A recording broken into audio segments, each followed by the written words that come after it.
Hello नमस्कार, welcome to my channel enlightenment में निधि। तो जैसे कि हमने पहले डिस्कस करा था टीचिंग और इफेक्टिव टीचिंग और मैक्सिमम ऑफ टीचिंग, तो आज एक और पार्ट है ब्लूम टैक्सोनॉमी। ये बहुत इंपॉर्टेंट है एग्जामिनेशन पर्पस के लिए, क्योंकि इसमें से हर बार 5 और 6 क्वेश्चन तो आते ही हैं। तो आप इसे प्लीज़ ध्यान से पढ़िएगा। और ये टीचिंग एप्टीट्यूड का एक ब्लूम टैक्सोनॉमी पार्ट है। इसके बाद 2 या 3 वीडियोज़ और आएंगी और उसके बाद ये टीचिंग एप्टीट्यूड खत्म हो जाएगा। तो आज हम डिस्कस करते हैं ब्लूम टैक्सोनॉमी होती क्या है। जैसे बहुत बच्चे कंफ्यूज रहते हैं कि ब्लूम टैक्सोनॉमी होती क्या है। तो ब्लूम टैक्सोनॉमी एक फ्रेमवर्क है कि जैसे कि हम कंपैरिजन करना चाहते हैं कि हमारा जो पहले से डेवलप हुई हैं चीज़ें या नहीं, तो उसके लिए एक फ्रेमवर्क बनाया जैसे जो कैटेगराइज करेगा एजुकेशनल गोल को, ऑब्जेक्टिव को, जो हमारे गोल्स को पाने के लिए हेल्प करेगा, और स्टैंडर्ड की एक स्टैंडर्ड भी सेट हो जाए। सिर्फ ऐसा ही नहीं, जैसे कि यहाँ का जैसे सोच लो कि मैं अगर आपको कुछ चीज़ पढ़ा रही हूँ और वही सेम चीज़ आपको कोई और पढ़ा रहा है, तो उसका स्टैंडर्ड कैसे वो होगा सेट, वो होगा स्टैंडर्ड ऐसे सेट होगा कि आपको मेरा भी ब्लूम टैक्सोनॉमी पढ़ना पड़ेगा और उनका भी। तो एक स्टैंडर्ड होना चाहिए, नहीं तो आप ऐसे कैसे डिस्कस कर लोगे ना, और कैसे आप कंपैरिजन कर लोगे। तो आपको इन चीज़ों में बहुत ज़रूरत है। और देर आर 3 डोमेन्स होते हैं इसमें ब्लूम टैक्सोनॉमी में, जैसे कि कॉग्निटिव, इफेक्टिव और साइकोमोटर। जैसे कॉग्निटिव होता है वो ब्रेन से रिलेटेड होता है कि आपकी आपकी थिंकिंग क्या है, आपके आइडियाज़ क्या हैं, आप किससे रिलेटेड हैं, और आपका मतलब क्रिटिकल थिंकिंग, आप मतलब आप क्या कैसे सोच रहे हो, आपका इंटरप्रिटेशन क्या है बेसिकली।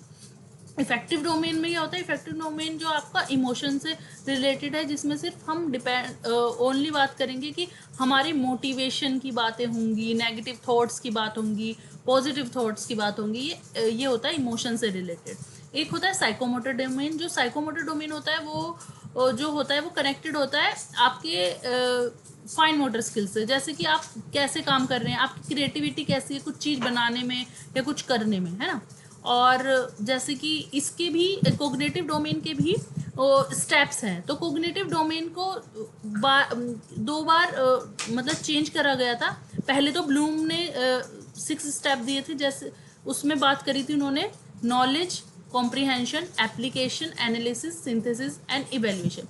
ये जो दी थी ये ब्लूम ने दी थी। ब्लूम ने नाउन वर्ड का यूज करा था और उन्होंने ये स्टेप्स दिए थे इस प्रोसेस में।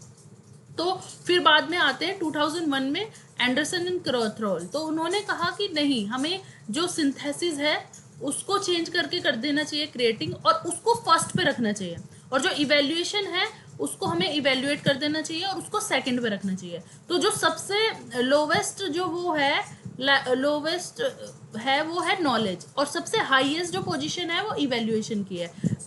किसके हिसाब से, ब्लूम के हिसाब से वो इवेल्युएशन है सबसे फर्स्ट पे।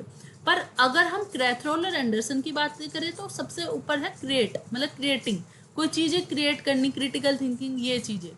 और उसके बाद हम थोड़ा डिस्कस करेंगे कि कॉग्निटिव डोमेन में इनका मतलब क्या है। अब रिमेंबर का क्या मतलब है, जो एंडरसन ने दिया था, रिमेंबर का क्या मतलब है कि हमें रिकॉल करनी है चीज़ें, कि हमने जो चीज़ पहले याद करी थी क्या वो हमें अब भी याद है।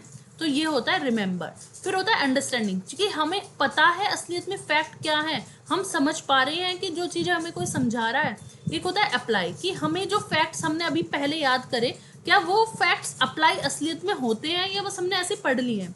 फिर होता है एनालिसिस, तो हमें उन्हें ब्रेक डाउन करना है छोटी छोटी चीज़ों को भी, कि जो हमने अप्लाई करी हैं चीज़ें, क्या वो चीज़ें मतलब छोटे छोटे पार्ट में उसे डिवाइड कर दो, और फिर देखो कि वो चीज़ें असलियत में इंफॉर्मेशन दे पा रही है या नहीं। एनालिसिस करो। फिर उसके बाद इवेल्युएट करते हैं, हम जज करते हैं कि वो चीज़ें सही थी या गलत थी या कैसे हो रहे हैं। फिर लास्ट में आता है क्रिएटिंग, जैसे कि उन्होंने बात करी क्रैथरोल एंड एंडरसन ने, कि उनको फिर बाद में उन्होंने देखा होल को देखिए, सिर्फ पार्ट को मत देखिए। जो आपने चीज़ें पूरी एनालाइज, अप्लाई, ये सब चीज़ करके देखिए, उसे होल में देखिए। फिर बात आती है स्टेप्स इन इफेक्टिव डोमेन। इसके भी पार्ट्स हैं, इसके स्टेप्स हैं वो सिर्फ ओनली 5 हैं। That is receiving, responding, valuing, organising, characterising. तो ये आपको बिल्कुल याद कर लेने हैं। वैसे ऐसे बोलना नहीं चाहिए, पर याद करने ही पड़ेंगे, क्योंकि ये डिक्टो सेम आ जाता है। तो सबसे हाईएस्ट पोजीशन पे जो है वो कैरेक्टराइजिंग है, और सबसे लोएस्ट पार्ट पे रिसीविंग है, क्योंकि हम किसी से ले रहे हैं बस ओनली, हम उसको रिफ्लेक्ट नहीं कर रहे हैं, तो फिर ये सबसे लोवेस्ट है। और फिर आता है स्टेप्स इन साइकोमोटर डोमेन। वो RS डेव ने दिए हैं, और इसके भी 5 स्टेप्स हैं, जैसे इमिटेशन मतलब किसी की नकल करना, मैनिपुलेशन किसी को चेंज करने के लिए, मतलब उसे दबाव बनाना, मैनिपुलेशन, प्रिसीजन मतलब सही चीजें करना, थोड़ा क्लैरिटी में लाना, आर्टिकुलेशन आइडियाज को डेवलप करना, कनेक्ट करना आइडियाज को, नेचुरलाइजेशन आपको पता ही होगा कि नेचुरलाइज करना मतलब प्रकृति से एकदम जुड़ा होना चाहिए, ऐसे हम उसे छेड़छाड़ ना करें। तो आज के लिए सिर्फ इतना ही, तब तक के लिए हंसते रहिए, मुस्कुराते रहिए और थोड़ा सा पढ़ते रहिए, और please share, like and subscribe.